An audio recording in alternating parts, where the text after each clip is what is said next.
run. Good morning, everyone. Welcome to City Life. It's Monday, the 1st of February. We have with us today, besides the producer in the studio, Don, we have Mirza zooming in from Florida, California. Not bad. Yeah. I don't have to shovel any snow. That's true. Pruitt Kembang is here, zooming in from the Gaitor baby. He's waiting to see where the lines get from. Good morning. Happy Monday. And somewhere we have Jim Peters. John, You're here. Good.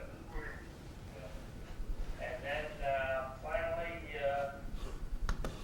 that's it. Oh no, Dominic Lay is on his way.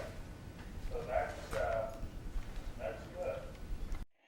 To sing the praises of Yahweh, who called you out of darkness into his own wonderful light. Your Eminence, you have come to visit us at a time when the people of this ecclesiastical province, corresponding to the civil territorial circumscription of the northwest and southwest regions of Cameroon, have seen a lot of suffering. Many of our people have suffered a lot from a situation they did not create.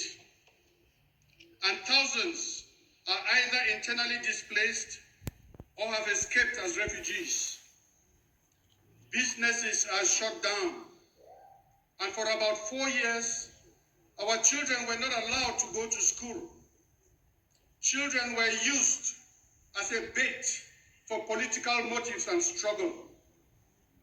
Many priests, religious, bishops, and lay people of this province have either been beaten, harassed, or even killed in this conflict. And yet, the church continues to carry the gospel message as the light of hope to a traumatized people. Your Eminence, today your feet are standing on the soil of Bamenda that has drunk the blood of many of our children. We in Bamenda can address ourselves in the messianic words of the prophet Isaiah. A people that walked in darkness has seen a great light. On those who live in a land of deep shadow, a light has shone. You have made their gladness greater. You have made their joy increase. They rejoice in your presence as men rejoice at the harvest time, as men are happy when they are dividing the spoils. Isaiah chapter 19, verse 1 to 2.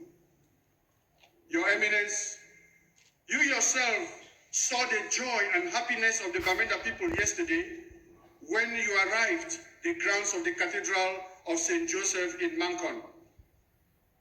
We are happy because in this time of crisis, we see you as a messenger of peace. We see you as an ambassador of reconciliation. We see you as a promoter of justice. We see in you the presence of the Holy Father Pope Francis himself among us.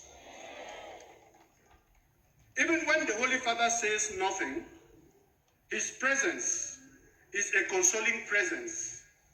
His blessings bring peace, and his words come like anointing on the wounds of those who are bleeding. Your presence here, Your Eminence, with your presence here, I can confidently cite my pastoral letter, which I wrote last Easter, entitled, "Now is the time for peace." Your Eminence, we shall not waste the chance that your presence offers us to contribute to work for peace and justice and reconciliation. We are sure that your coming to Bamenda will be like the rain that never falls without watering the ground. So too, you will not leave us to continue fighting, but you will leave us as people who will start loving one another. Today, Your Eminence, you will put on the shoulders of my unworthy person the pallium from the Holy Father. I don't deserve to trouble Your Eminence to come all the way from Rome for this, but I consider it a big blessing from God and a favor from the Holy Father. I can only say like King David, "Who am I, Lord, and what is my house that you have led me as far as this?" 2 Samuel chapter 7, verse 18. Kindly transmit, Your Eminence, my personal gratitude and the gratitude of the people of the Archdiocese of Bamenda and the Ecclesiastical Province to the Holy Father. I use this singular opportunity to welcome to Bamenda and to thank the personal representative of the Head of State, the Honorable Minister of State, Secretary General at the Presidency, His Excellency Ferdinand Ngongo. Bring our gratitude to the Head of State for sending your high person to represent him at this occasion, for it shows the seriousness with which the state is treating the visit of the Cardinal Secretary of State of His Holiness. We are equally grateful for the facelift given to our cathedral premises and also for all that the regional administrative authorities led by the Governor of the Northwest Region have done to prepare for this occasion. Mr. Governor, thank you very much.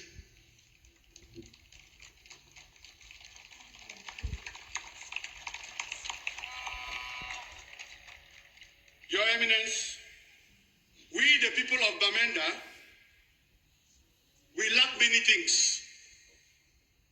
But one thing we don't lack is faith. The presence here of the people of Bamenda in such great numbers is a sure sign that their faith is greater than politics.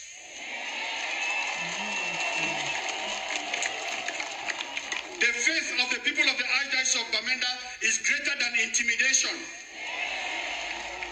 And their presence here is a proof that the devil is a liar. With faith in God, trust in the power of the sacraments, and with gratitude to your person, Your Eminence, I invite you to kindly lead us in this Eucharistic celebration. Army soldiers killed at least 9 civilians in Mautu, a small village in the outskirts of Muyuka, a new report from Human Rights Watch on Thursday affirmed. According to the rights group, amongst the dead included a woman and a child. 4 civilians were also injured in the attack, and soldiers proceeded to loot scores of homes and threatened residents in the infamous Mautu massacre that occurred on January the 10th, 2021. The army spokesperson, Cyril Atongfak, had in this January 11 statement admitted that soldiers from the 21st Motorized Infantry Battalion conducted an operation in the village but failed to acknowledge troops killed and injured civilians. He claimed, quote, terrorist groups attacked soldiers while they were carrying a preventive raid and soldiers retaliated.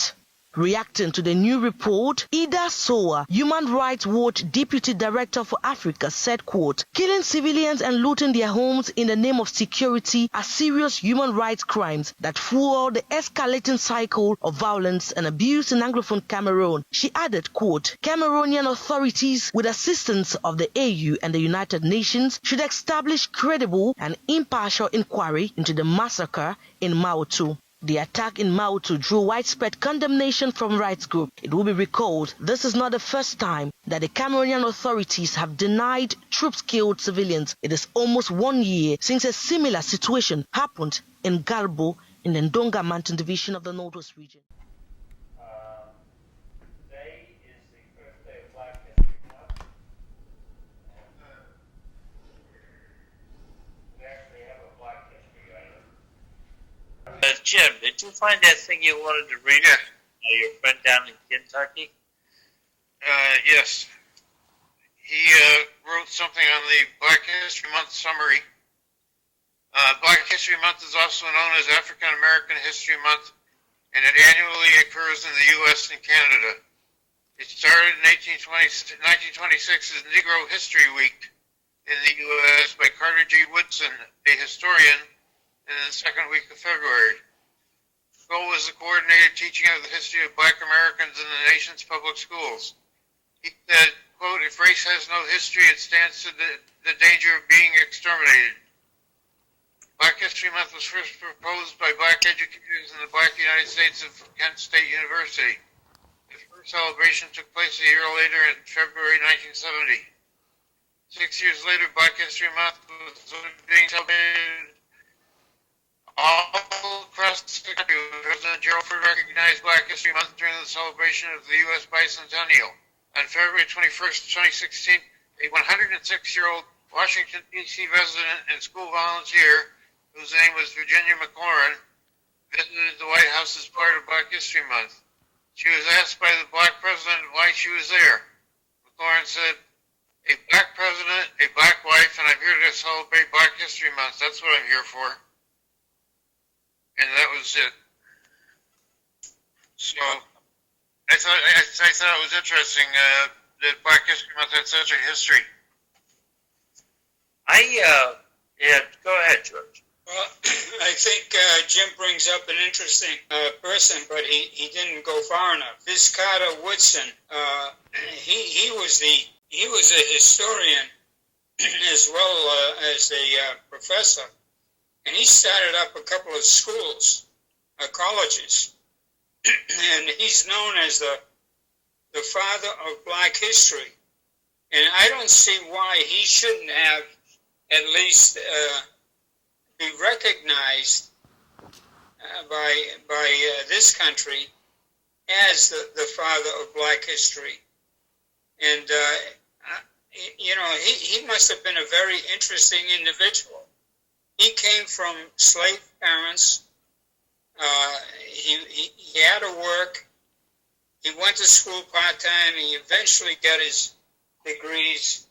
And he went, and he kind of set this thing up so that this Black History Month was based around Abraham Lincoln's birthday and Frederick Douglass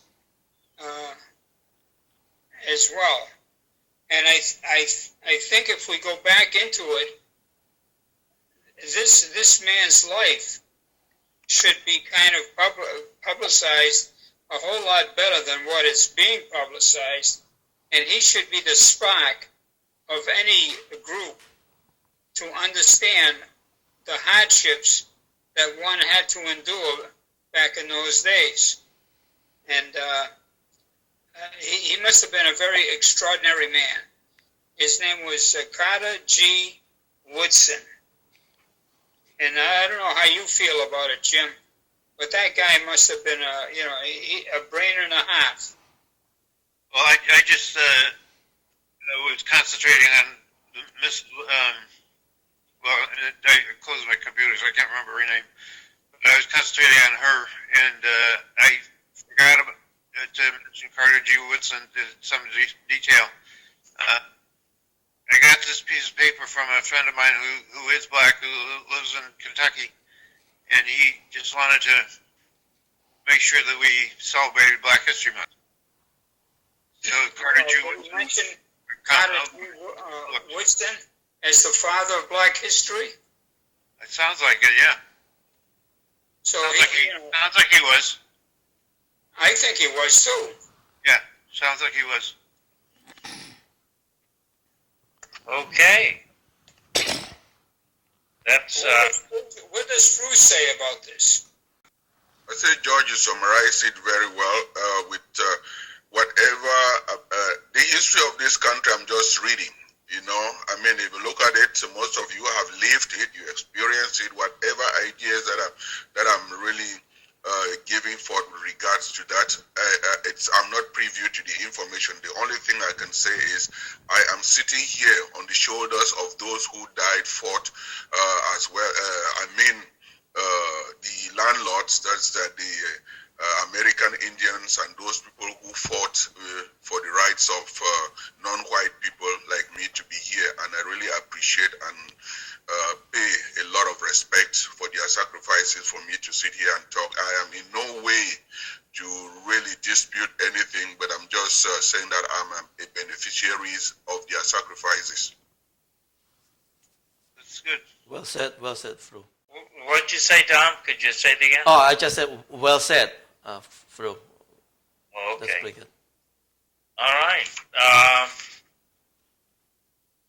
This sort of leads on to, Fru had brought up an issue earlier about, there was a discussion that popped up about 6 years ago about Gaitor babies. Fru, can you tell us a little bit about that? Well, if this discussion came up 6 years ago, Cliff, it just dawned on me last month when I was on a panel of Zoom discussion about racism and also marginalization of people and how America looked at things in terms of color.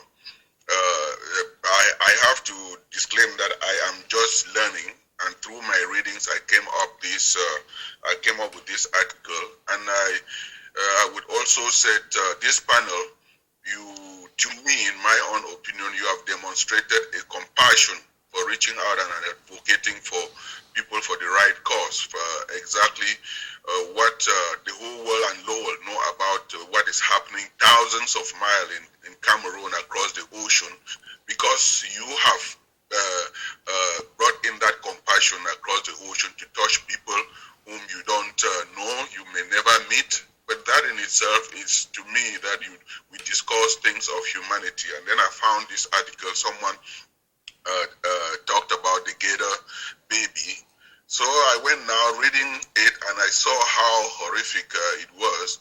So then I sent you guys an email.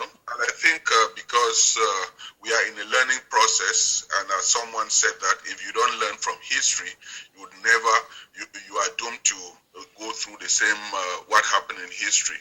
So I think that it is on that note that the producer and the host said, it's good that we discuss this to debunk it, whether it was true.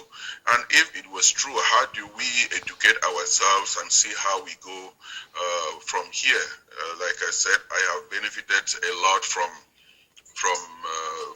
reading. And I would equally tell you that coming from Africa, we look at people as you are a Frenchman, you are a British, you are an American, you are a Canadian, you are a Yoruba, an Igbo, a Cameroonian, a Congolese, a Cambodian, and a Russian. We never look at people that the idea of color, white, brown, whatever. I learned that when I came to this country. Okay, so Gaitor babies was the idea that back in the 1800s, people hunting alligators would steal infants, black infants, from their mothers and put them out, tie them in place, because their theory was alligators liked black babies, and it would attract the alligators, and then they could shoot the alligators. And the black babies would be dead, right?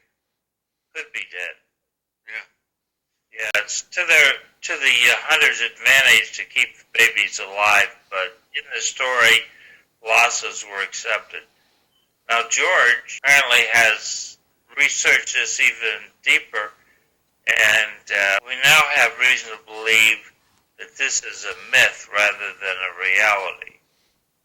But still, the fact that it exists as a myth is an indication of the fact that we have not taken everyone seriously in our previous history, John.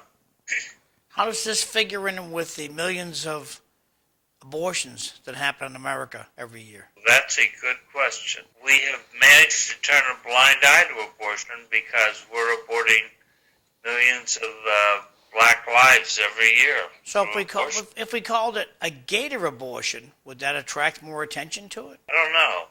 It might. Because nobody brings up that a million kids don't exist because our taxes paid for abortions. Local taxes.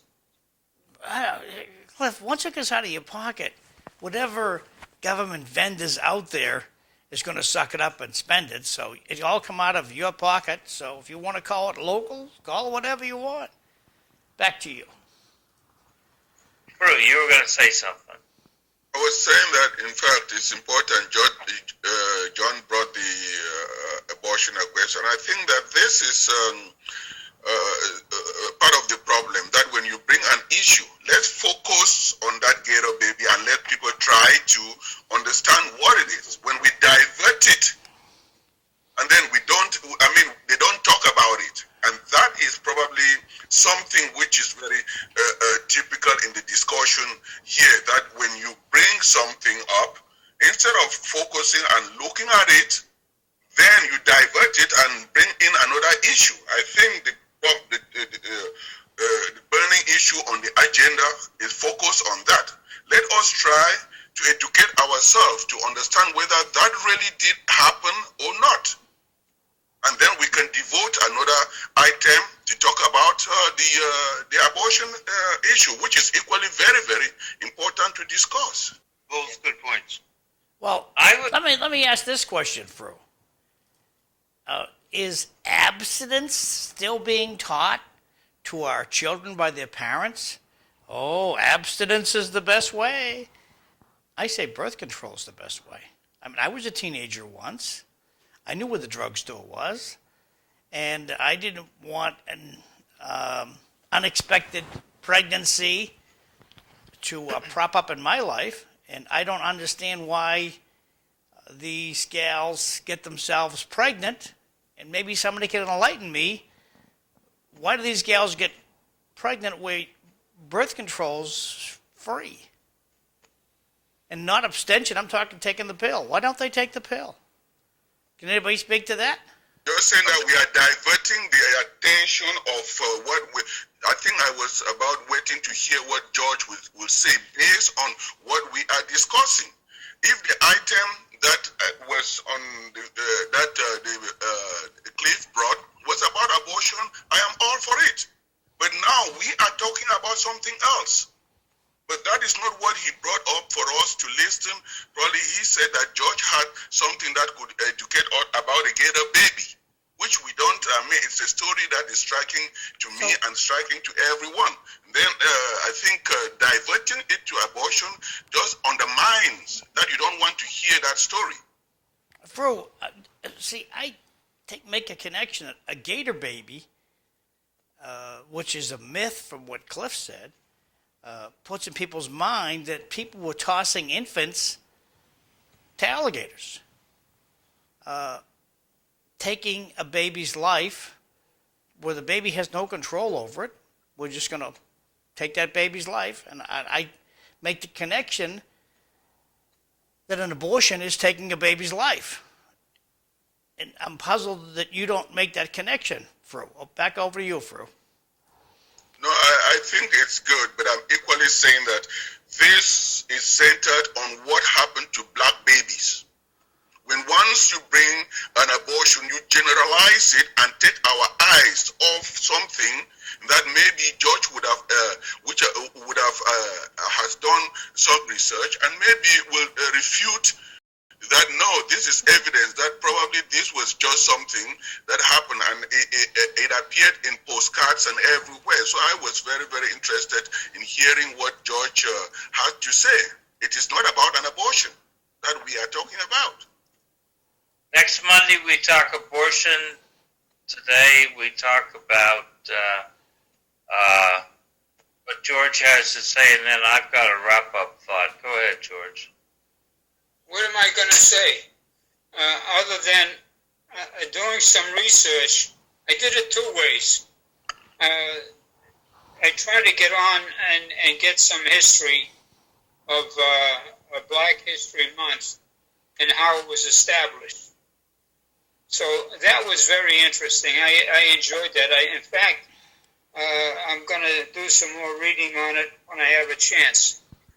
But I did come across a name who was very significant in the black movement and understanding the black culture, and that was, I believe, Patricia Turner.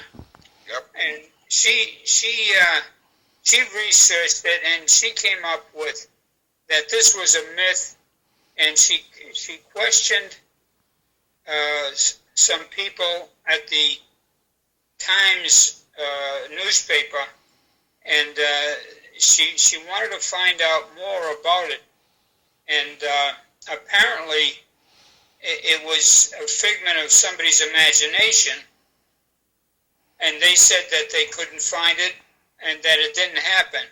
It was a misprint, and I think later on they reversed the position.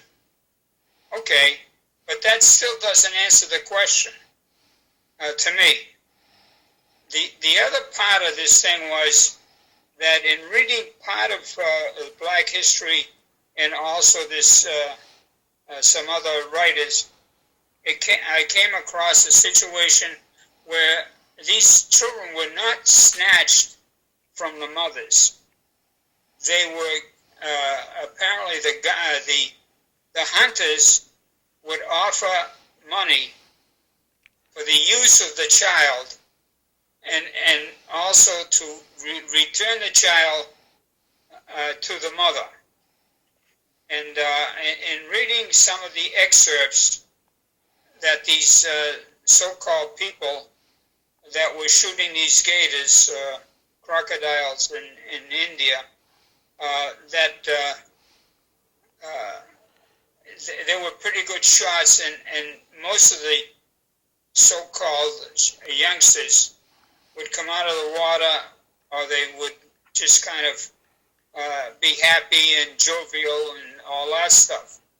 Also, in reading, they substituted.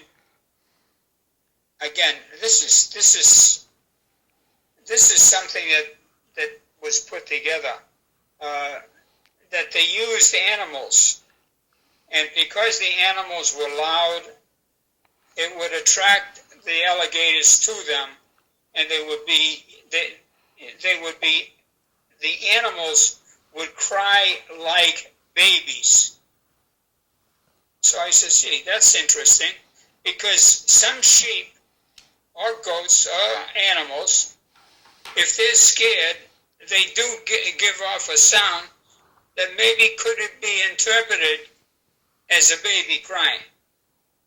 So there's a lot of mystery to this thing, and it, I don't know. Oh yeah, okay. So that was my part of my readings. So then I got kind of upset about this thing. I said, gee, it didn't really give me a clear path. So in one of the diners that I go for breakfast, I asked some of the old timers that were born down here in Florida, and did you ever hear of gator babies? And they said, nah. I said, what do you mean, no? No, we never heard of it. So I think I spoke to 3 of them, and they were well over my age limit. So again, how do you bridge the gap, or how do you bring it to a focal point, whether it happened or it didn't happen? Did it happen once, or did it happen 10 times? But in the readings, they indicated that in India, they used to use babies to cry to get the gators, not the gator, the crocodiles. They had crocodiles, we have gators. The crocodiles would come up, and the hunter would shoot them, and so they could be, it could have happened. And if it did happen, the mothers are as at fault as anybody, because they gave up their child for money. And the money would be paid by the hunter, and with the understanding that he or she or whoever would bring the baby back alive. And they were pretty good shots, so I don't know. Again, it leaves a lot. There's so much going on, that I got into. My head started to spin. No, I understand. And this History Month actually started as a History Week that got enlarged to History Month, which is fine. But what isn't being taught in our school system is what the minorities have given to this country, both physically and mentally, and what they've developed, and they haven't been given the notoriety that should have gone with it because of the good stuff that they've done. And there was a lot of women were involved in this movement, and they were the ones that had the brains, and along with some good leaders, black leaders. So then it came. Then the story goes on.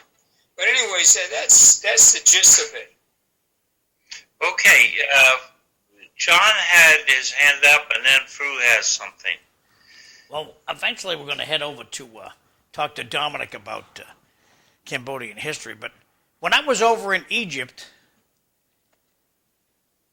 taking one of these tours, crocodiles were adored by the Egyptians 4,000 years ago. Crocodiles had human offerings to the crocodiles. So this crocodile thing, there is some truth to what Fru's talking about. Crocodiles have been used thousands and thousands of years ago by the Egyptians. They worshipped them. So back over to you, Cliff. You wanted to give it a Fru? Fru, yeah.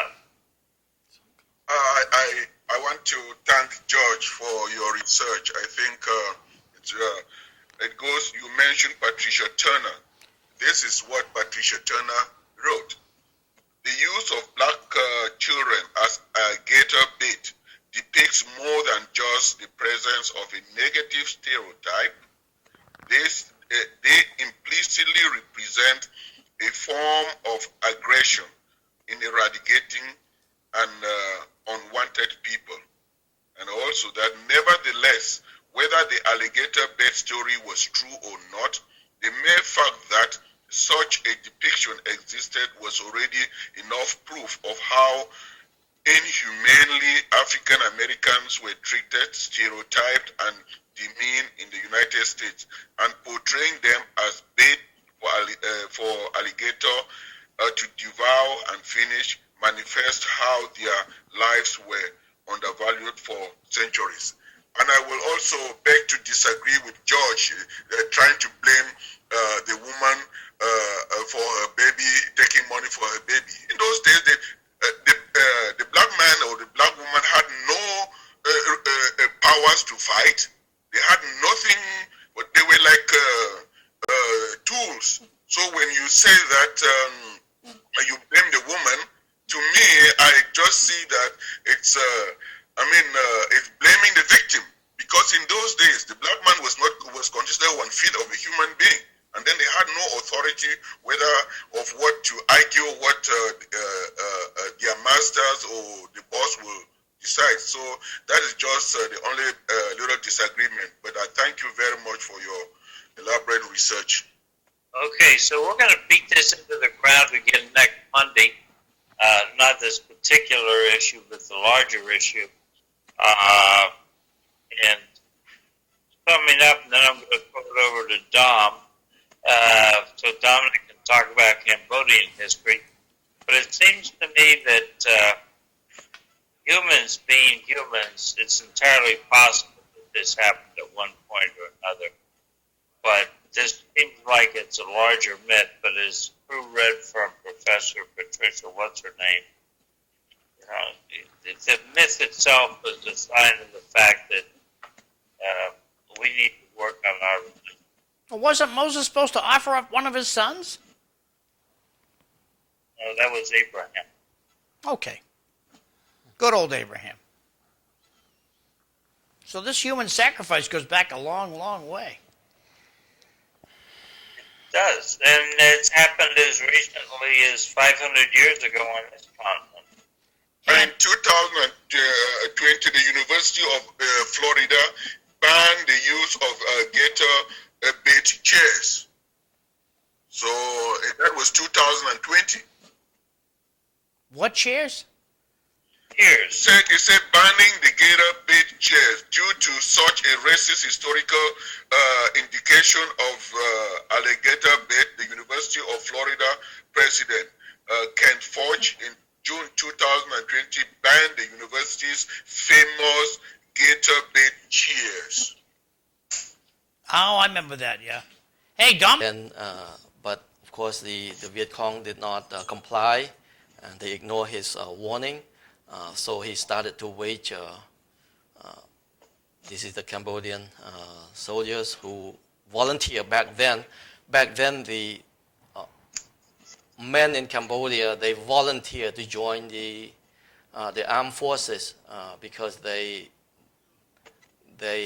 thought that they would go in and fight the Viet Cong in Cambodia. So a lot of men were volunteers back then. So the war began. Cambodia waged war against the Viet Cong.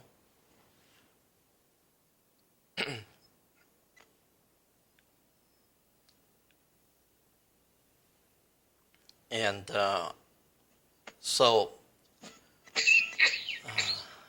that's one thing right here. So back then they waged war against the Viet Cong, but on the top right in blue there when I wrote, I was surprised that it says civil war. They call it civil war, and how could they cause a civil war between two nations?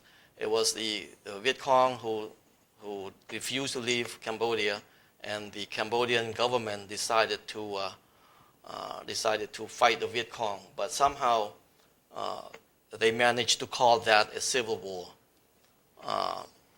and the war was only between Cambodia and the Viet Cong.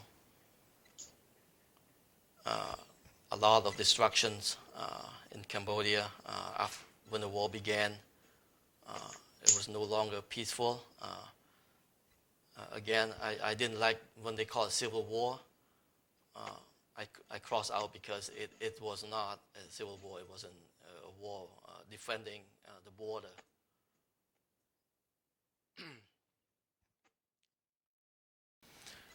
Thank you, John. Thank you, everybody. My little contribution, Dominic, I'm sorry? My little contribution to this is the last mission out of Cambodia, U.S. Air Force bombing mission, was led by the late Rusty Sellers, who worked for me. Oh, is that right? I was at home in Florida on the last day of bombing. I decided to take leave rather than confront the reporters. So, otherwise I would have been on the last official mission, not the last real mission. So I have this very small connection to the whole thing. A place called Burma or Marima. There was a military coup overnight. Yes. They took the Democratic president out. Myanmar or Burma. They used to be Burma. I mean, it was in the news. Over the week, it was just when that was going to happen. Aung San Suu's party won overwhelmingly, and the military said they were going to conduct a coup. So much for a peaceful transition.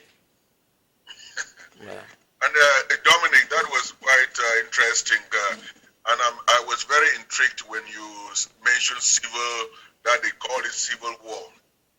And the French were behind as well, and that is exactly what is going on in the southern Cameroon, the French Cameroon, because they have these are two independent states. That it's just this crisis that have made the whole world to know that Cameroon had an English side.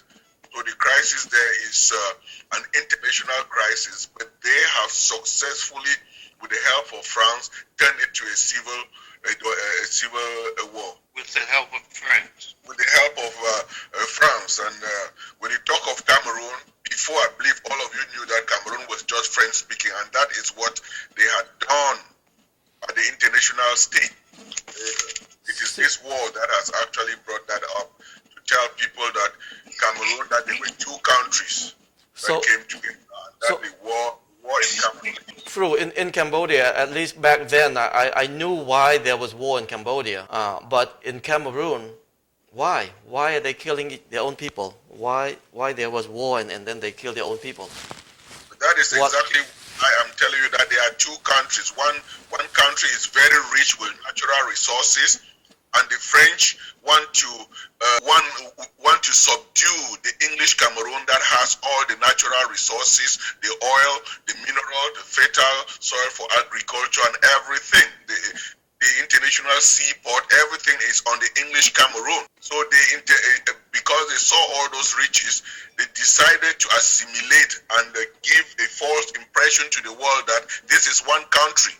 These were two independent states that came together to form a federation. So they have the English part never took part in the government, and because they have been marginalized for almost 60 years, they stood up now that we have all the resources. We don't take part in the government. You are an invading occupation aided by France, and now France come in with the support of supporting the French Cameroon. They started with the help of U.S. During Obama, they withdraw the support, and President Trump also withdraw the military support to the French Cameroon, as well as they were and are still being trained by Israel against English Cameroon. That's interesting. Recall you challenging me about all the executive orders written by Donald, and that President Joe Biden now has the lead. He's had more than anyone else in this period of time. What do you think about that? My stance is simple. There is nothing in the U.S. Constitution that protects executive orders. The president is supposed to be working all of his issues through the Congress, and the Congress is supposed to be voting on issues, and they're supposed to be submitted back to the president. And there is no such thing as an executive order in the Constitution. So I'm wondering how they got the power to issue executive orders. And I realize that they mostly got the power from Teddy Roosevelt, who issued executive orders for the first time back in about 1899 or so. 1899. The Senate Majority Leader, Chuck Schumer, Democrat, seems to be happy with it. He apparently said that President Biden should declare a climate emergency so that he can rule without Congress. But he also thought on executive orders. Jimbo, that's silly. Presidents have been using executive orders for generations, and to say they're not constitutional. We won't have executive orders since 1899. But he also haven't thought on executive orders. I think it cuts a lot of red tape, and if it's good for the people and it pushes things through, I'm for it. And I think if you have normal people, they're going to do the right thing.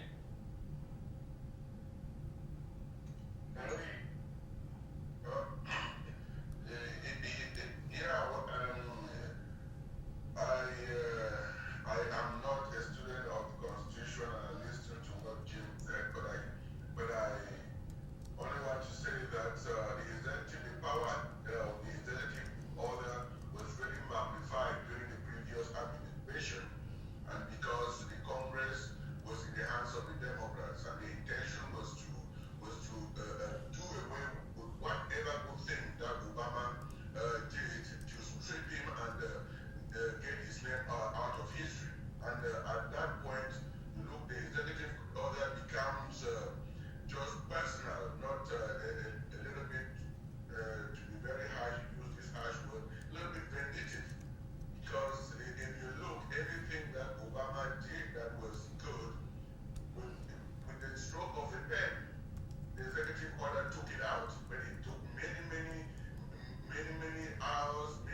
not saying it's not a good thing.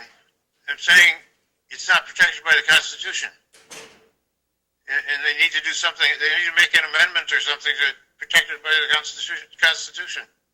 I'd like to move on to the school committee. So I still have Jim pegged to his seat.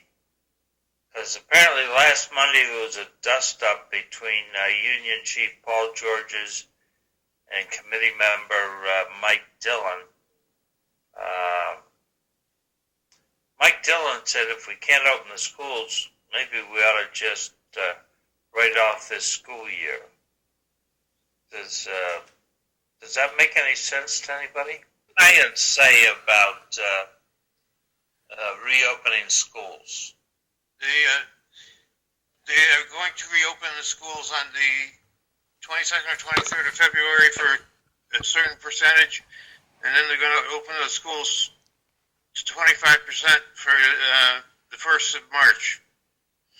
So I'd like to introduce Dominic Lay, who's showed up in theater and is privately thanking himself he's not on the school committee this year, probably.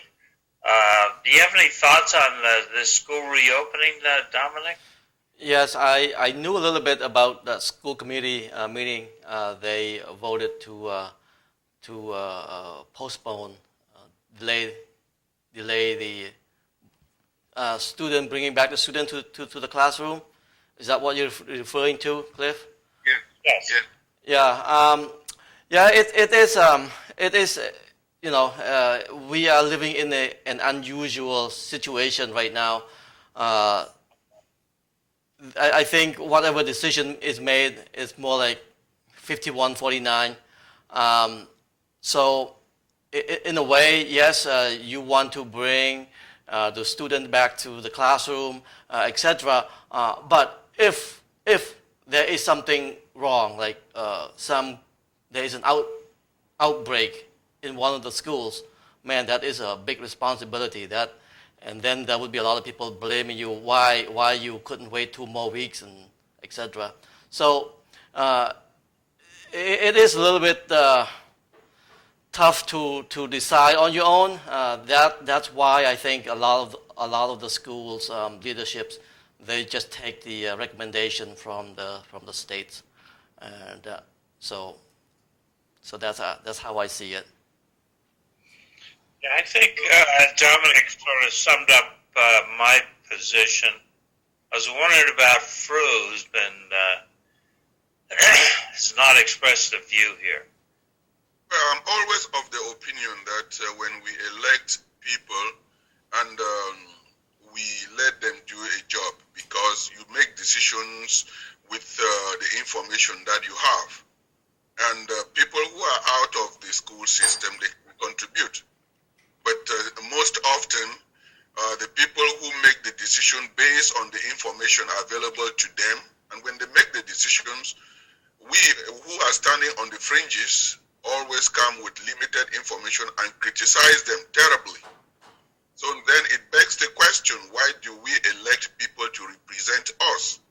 And if they are doing what they are doing with good intention, with the information that they have at hand, it becomes really very difficult. Well, I think you've summed up an important point in this discussion. We just, we're not sure where we are, but testing, as the producer keeps saying, testing will be important to tell us whether this year is a write-off or whether it's been productive. Well, the other thing I think we're not taking into account is the fact that since September, the superintendent has issued orders to the teachers to teach online. And I know teachers who are teaching online, and they're very much keeping to the curriculum. So I think we've got to give the teachers who are teaching online a little bit of credit and say, what are you guys doing? And how does it coincide with the expectations that we have for the classroom? because we have been teaching online, and it is, in my opinion, a valid point that we are teaching to the curriculum, and the curriculum is being handled and created by the curriculum committee in the school department and by the superintendent. Okay.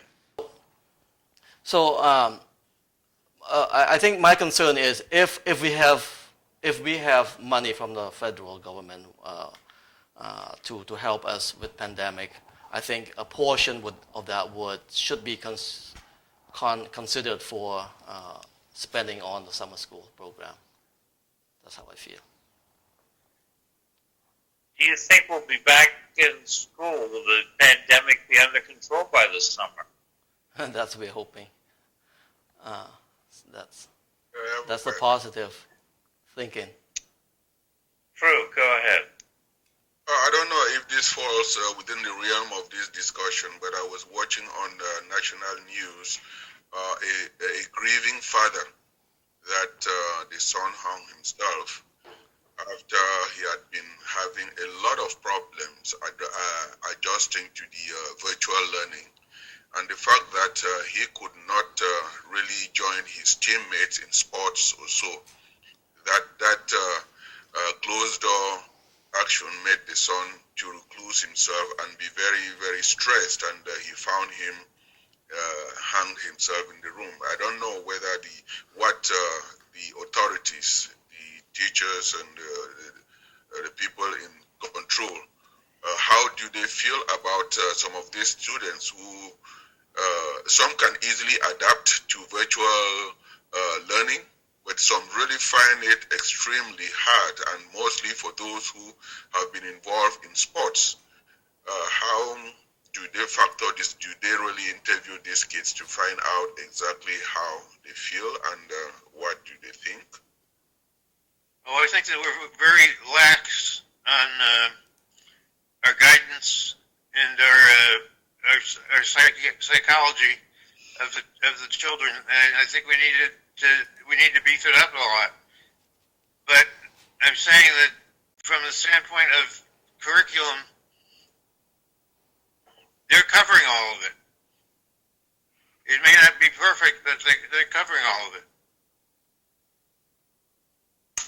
Okay, well, are the Democrats really ginning up a domestic war on terror that targets conservatives? I mean, Katie Couric, who we all know, and Eugene Robinson, who I know of as an opinion writer in the Washington Post, and has been for about 4 decades or so, they want to deprogram Trump supporters. Do Trump supporters need to be deprogrammed? The ones who came out on January 6th probably do. But that's a very small portion of the population. George? I don't know. Fru? I go with George. I don't really know as well, but you know the current climate that is prevailing, it can only be compared to the Jim Crow climate in the past years. So I am also very curious to find out if this were done by Democrats. Would Republicans be so mild the way they are approaching it now? I don't know.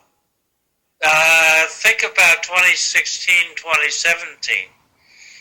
I thought the Republicans were pretty mild. But yeah, comparing Republicans to blacks under Jim Crow, I see that as an interesting analogy. No, I'm not comparing. I'm just saying that in the history of how old is this country, has anyone ever gotten into the Capitol? Has anyone ever, if we don't take it serious, has that ever happened? And if we are really not taking it serious and blaming by the party, it's it's not a question of a party, something an American, that all Americans should say. It is, I mean, it puts us, it's more or less like the French Revolution. What that happened.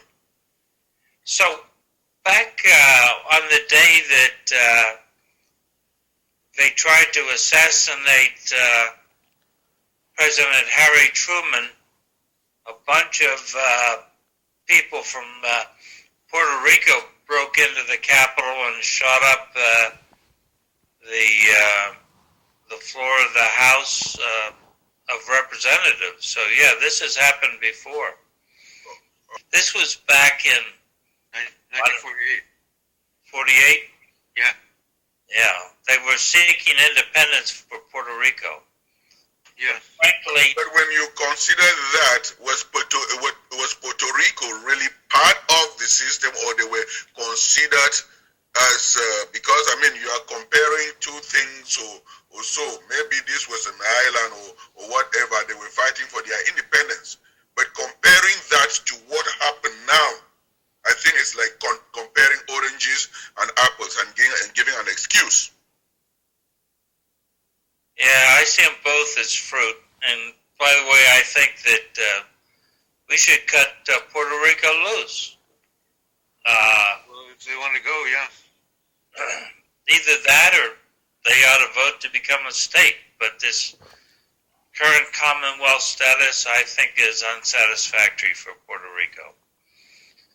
And it was a Commonwealth status that they were fighting against in 1948. Yeah. This is not good. And then there's the odd bomb has been planted in the Capitol. So, and then we've had people invade House committee hearings and had to be ejected by the Capitol Police. So, yes, this is a unique activity, but not totally unique.